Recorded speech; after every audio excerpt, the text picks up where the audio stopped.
You're listening to the Stephen A. Smith Show podcast. Number to call up as always is 888-SAY-ESPN. That's 888-729-3776. Ladies and gentlemen, now that it's warming up, it's time to get out to the stadium and catch a few ball games or take your lady to a show or her favorite concert. She'll love it, by the way. The official ticket partner of ESPN has you covered. Go to vividseats.com/ESPN for your exclusive discount offer. Time for Straight Talk, brought to you by Straight Talk Wireless. Best phones, best networks, no contracts. Ladies and gentlemen, I got some news. I got some news for you. Are you ready for this? Are you sitting down? Because the unthinkable is happening. The unthinkable has the potential to transpire before our very eyes. If we blink, we might miss it.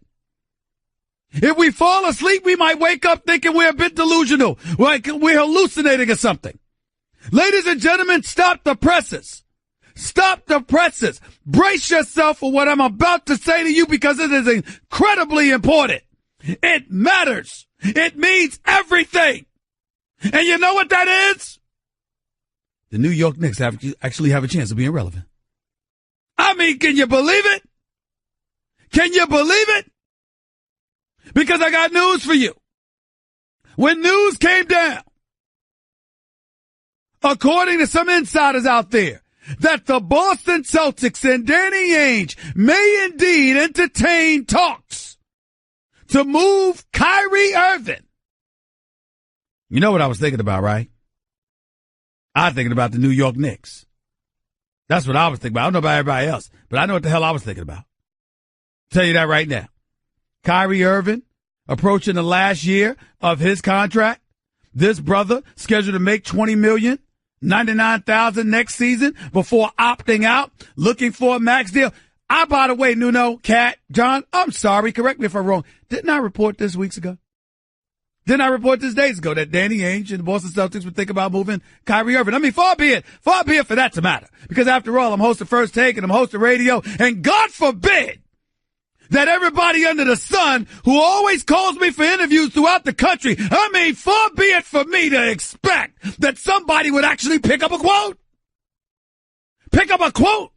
about something that I said that's relevant to the industry, instead of trying to do other things to me. But that's neither here nor there. I'll get to that in a minute. The thing about it is that Kyrie Irving and the mere potential of him being traded all of a sudden puts the New York Knicks in the mix. For those of you who don't know what's been going on, the LeBron James sweepstakes are in full effect. The Boston Celtics are going to be one of the teams they actually listen to if it comes to that. Boston has youth. Boston has talent. Boston has various other assets as it pertains to draft picks and beyond to make a deal happen that LeBron James could land in Boston. Do I see it happening? Absolutely not. Could it happen? Is it impossible? No, it is not impossible.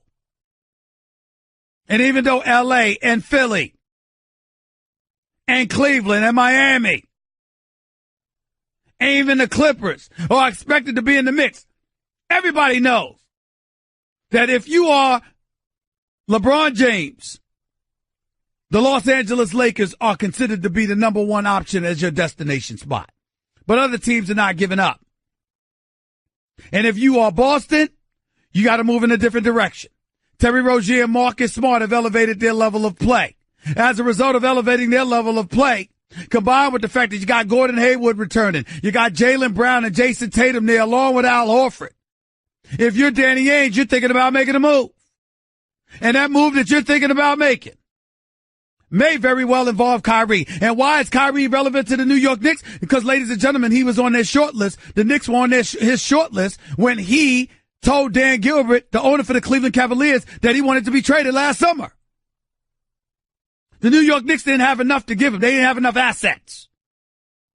And because they didn't have enough assets, that's why they weren't going to be a part of that mix. But Kyrie Irving, I'm here to tell you, as the person who interviewed him, as the person who he showed up on and sat in for 2 hours. The only interview he did at that time, by the way, Kyrie Irving specifically told me the New York Knicks were on his list. They were definitely a team he was interested as a landing spot. And why is this big news, ladies and gentlemen? It's very simple. When the hell is anybody ever interested in the Knicks? That's why it's big news.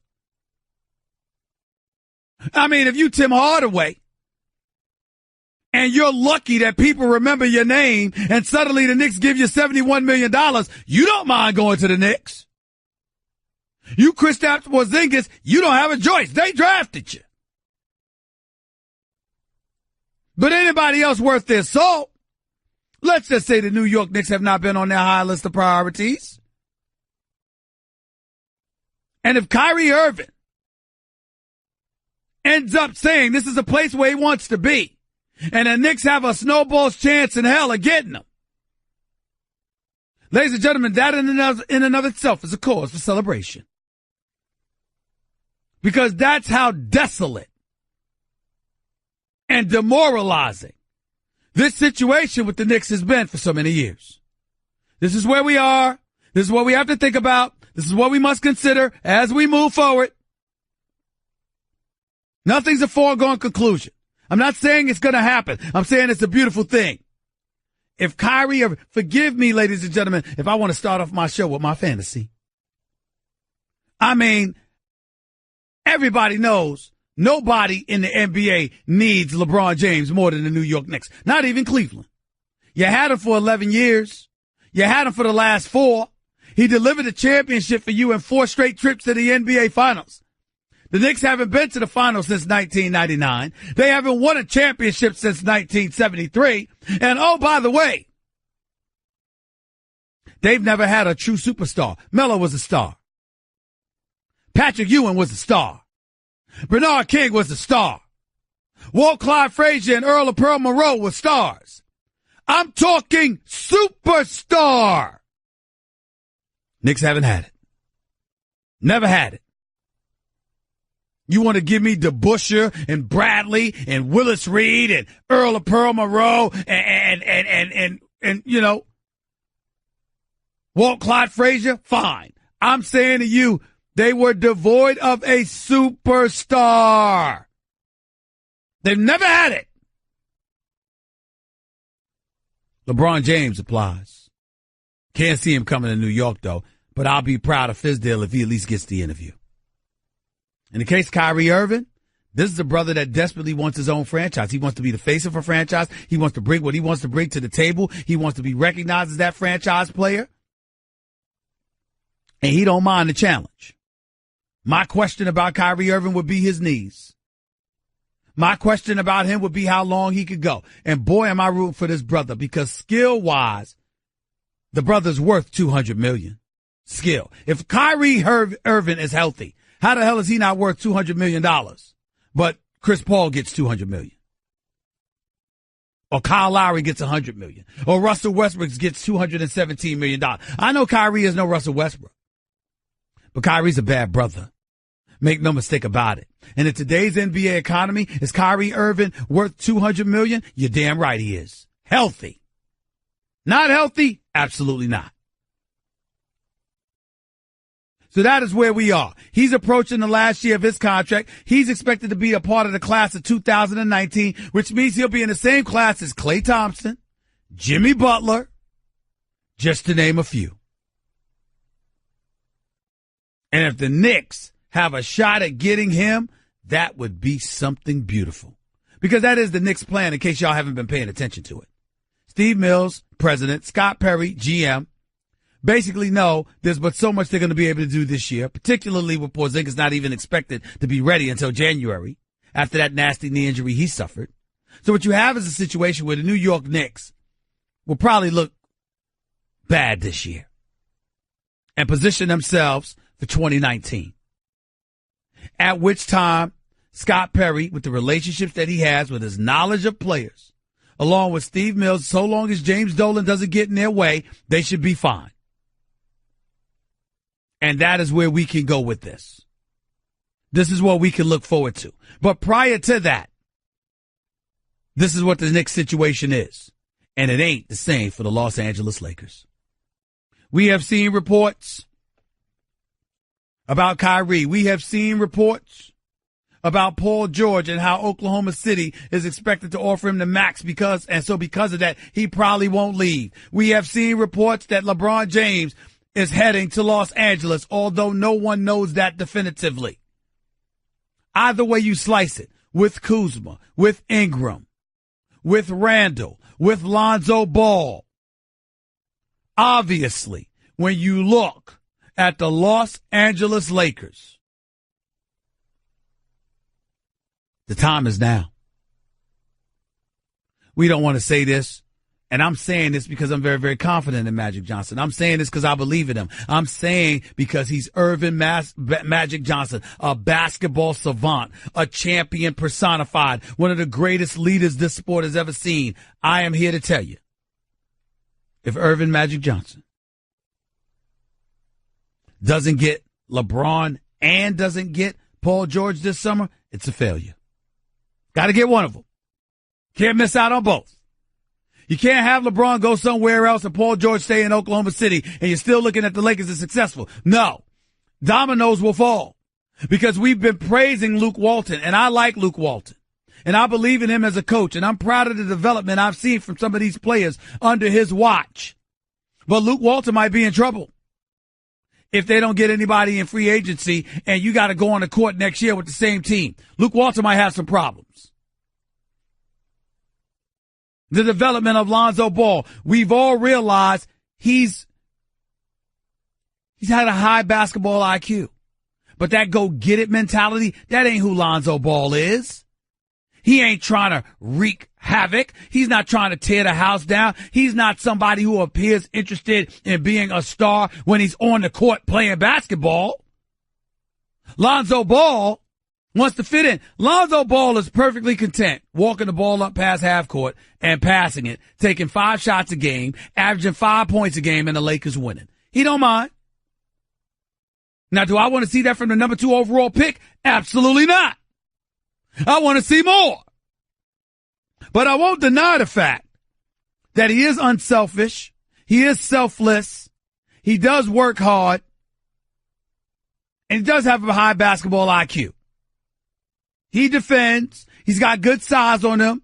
He can develop. The jury is still out on him, but I believe in him. And because I believe in him, I'm here to tell you.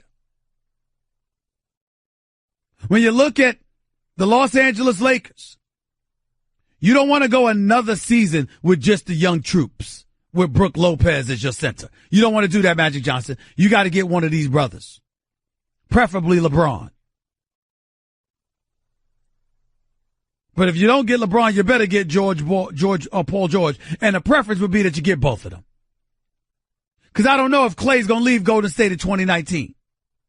I don't know if Jimmy Butler, if you're going to even want Jimmy Butler in 2019.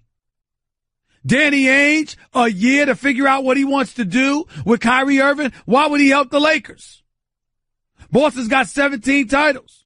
Lakers 16. Why would he help the Lakers? So all of these things are things to consider, pay attention to, and recognize this might not be the way to go. Might not be the way to go. All I'm saying is these are the kind of things you got to take into consideration. If you're the New York Knicks and Kyrie Irving wants to be there, got to figure out a way to make that happen. Try your best. I don't know if you'll be able to pull it off, but try your best. Because Kyrie at the Garden, Kyrie Irving at the Garden, that would be something special. It really, really would. New Jersey native with roots in the Bronx because of his daddy. I got to tell you, Mitchell Projects and the whole, oh, please, come on now. Kyrie Irving at the Garden, I'd love it. LeBron in L.A., I'd love that too. But Magic's got some problems because he's got competition. He's going to have to figure out a way to pull that off. 888-SAY-ESPN, that's 888-729-3776. We'll talk about that as this show progresses. By the way, that was Straight Talk Wireless, nationwide coverage on America's largest and most dependable 4G LTE networks. Craving even more of Stephen A? Him of all people! For around-the-clock access to the man? I'm Stephen A! You can follow him on Twitter and Instagram at Stephen A. Smith and on Facebook at Stephen A. Stephen A. Smith Show is being brought to you by Indeed, used by over 3 million businesses for hiring. Post a job today at Indeed.com/hire. Plus, put one more destination on your list this summer, GNC. Be sure you're getting the highest quality supplements at the best prices with GNC's price match guarantee. Or try something new. If it's not right for you, return it for a full refund. This summer, live well with GNC. Exclusions apply. See an associate or GNC.com for details. 888-SAY-ESPN. It's 888-729-3776. the subject matter at hand. LeBron's future, Kyrie's future, New York, L.A., and everything in between. You got CP3. Will he stay or go in Houston? You got Paul George. Will he stay in Oklahoma City or head to L.A.? Actually, what should he do? Should he even consider L.A.? Should he consider Philly instead? Philadelphia, what are you going to do if you don't get LeBron and you don't get Paul George? What are your options? The list goes on and on. There's so much stuff percolating in NBA free agency, not to mention the NFL. Andrew Luck is back throwing footballs. What does that mean? You got Antonio Brown making news because of the media and his complaints and what have you. We'll get into that a little bit later on in the show as well. So a lot of stuff to think about right now. Can't escape it. Looking forward to talking about all of that right here on the Stephen A. Smith Show, ESPN Radio. Right now, let's get back to it. Let's get to DJ in Staten Island. You're live with Stephen A. What's up, DJ? Hey, Steve. How you been, man? I'm all right. Thank you for calling. What's up? Okay, man. Confirming about this Kyrie to New York situation. I just want to say, honestly, Steve, you know how I felt about the Carmelo thing and how he never got the type of help when he was in New York. But this is a whole different situation. I mean, Kyrie getting traded to Boston when he should have got traded to the Knicks, but then you would have to give up KP. If they're only asking for a pick and at worst case scenario Ntilikina, I'm doing that in a heartbeat. As long as you and I both know a pick and Ntilikina wouldn't be enough to get Kyrie Irving. First of all, the money doesn't match. Kyrie's, come on now, you know better than that. But go ahead. Absolutely, but that's the problem. That means you got to give up everything, and you're right back in the Carmelo Anthony situation. Because Danny Ainge, Stephen A. Danny Ainge right now is the mastermind of the NBA. Him and the guy from Houston, Daryl Morey, yep. They're the top two right now. So he's going to ask, it's either you wait 1 year, and the Knicks are going to be terrible anyway with or without Kyrie, because KP's not coming back until at least Christmas. So I just say hold on, be patient, and then you could try your luck when he just walked away for free. Well, you say hold on, be patient. All right, so are you looking forward to the New York Knicks having another bummer of a season? Well, Stephen A., look, I'm 26. You're way, way older than me. My entire life, the Knicks have been terrible. So I can hold on one more year. Okay. I appreciate the call. Appreciate the sentiment as well. Not a bad one. Let's go to Arthur in Cali. You're live with Stephen A. What's up, Arthur? Hey, what's up, Stephen A.? Hold on, stop right there. What do you sound like? You're a kid of Barry White or something? I need you to get more bass in your voice, talk a little bit louder, because the national audience is listening to you, and you don't need to be mumbling. Go ahead, speak up. You're right. My bad. I just stepped away from my desk. First of all, big pleasure being on the show, Stephen. I appreciate you. Thank you. Second, man, first of all, a huge Lakers fan, huge Kobe fan. I just want to make it very clear that I honestly do not want LeBron anywhere near here. Why is that? Why you don't want LeBron in LA? Why not? Steven, 6 finals losses, 2 sweeps, meltdown against the Cavs, got smacked by the Spurs, worst final loss ever. He's never won a title without 2 20-plus scores. 2 of them. He needs 2 20-plus scores to even taste the championship ring. He's going to come here. He's going to, I don't know. He's just hard to play with. People don't find their roles when they play. Stop right there. My brother, you haven't made the playoffs in 5 years. The Los Angeles Lakers haven't made the playoffs in 5 years, and that 6th year, 2012, 2013, the last time you made the postseason, you got bounced out in the first round. What are you talking about? I don't give a damn about some title. If this man turns around, okay, and he's able to make the playoffs and have you become a contender, what's wrong with that? Nothing wrong with that. I just personally, I know there's other superstars that we can go and get, so I'd rather just go and get a Paul George, go and get, with DeMarcus that's coming off an injury, I'd rather take the bait on him than just, come in LeBron. LeBron, what do you have him for? 3-4 more years as What's wrong with that? Strong player? What's wrong with that? That'll keep you relevant for the next 3 or 4 years, which you haven't been.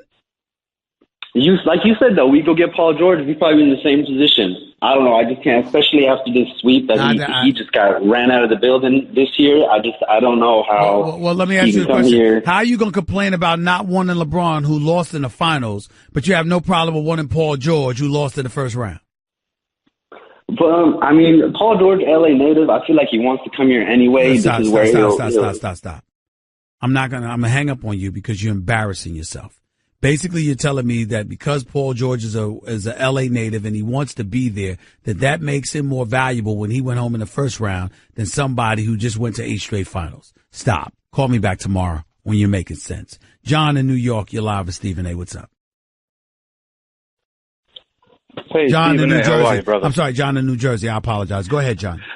No problem, brother. Hey, first and foremost, I just want to say, when you said your sorries about what you said, that was one of the realest things that you ever said, so I salute you on that. Secondly, what would it take for them to actually get Kyrie to New York? And is there any hope that my Brooklyn Nets are a player in free agency this year? I don't think the Brooklyn Nets are a player in free agency this year because nobody wants to come to the Nets. Sean Marks and those boys and Atkinson, they're going to have to do a job. There's no question about it. They're going to have to pull off something because right now I really, really can't see it, to be quite honest with you. The New York Knicks, that's a tricky situation, man, because I don't know how much you have to offer anybody. You know, a matter of fact, I do know. It's not much. It's just not much. When you look at the New York Knicks, man, okay, let's call it what it is. You don't have that much cap space, right? Enes Kanter has a player option of paying $18.6 million this year. He's probably going to opt out so he can get more money. So he's going to look to get paid. He's one of your better players. But this contract of Joakim Noah on the books for another $38 million over the next 2 years. You got Tim Hardaway. He's on the books for the same amount over the next 2 years before a player option kicks in at $18 million for the 2020-21 season. You look at Courtney Lee. He's still owed $25 million. You got to pay Porzingis, all right? And you got guys on here, Kyle O'Quinn, Ntilikina. I mean, Ntilikina, you just look at it, man. It's like you're in the worst possible scenario. The New York Knicks are just good enough to entertain you more than a few nights a year. But they're not good enough to make the postseason, which means they damn sure ain't good enough to win some championship or compete for one. And I just don't know. You got to pull off a 3-team deal, basically, and I don't see how they're going to do it. I think the summer of 2019, when they're expected to have a boatload of cap space, I think that's when the New York Knicks are going to be in a better position, not this summer. By the way, I find it unacceptable and, quite frankly, ludicrous that athletes and active folks are out there still drinking outdated sports drinks. Wake up, people! It's time for you to ditch that stuff and switch to Body Armor Sports Drink. I'm talking natural flavors and sweetness. It's also got potassium-packed electrolytes and more vitamins, providing superior hydration for today's athletes like James Harden, Mike Trout, Dustin Johnson, just to name a few. So switch to Body Armor Sports Drink today, please. You can thank me later. Grab a Body Armor at 7-Eleven. That's just a sample of what you'll hear on the Stephen A. Smith Show. Weekdays at 1 p.m. Eastern on ESPN Radio and the ESPN app.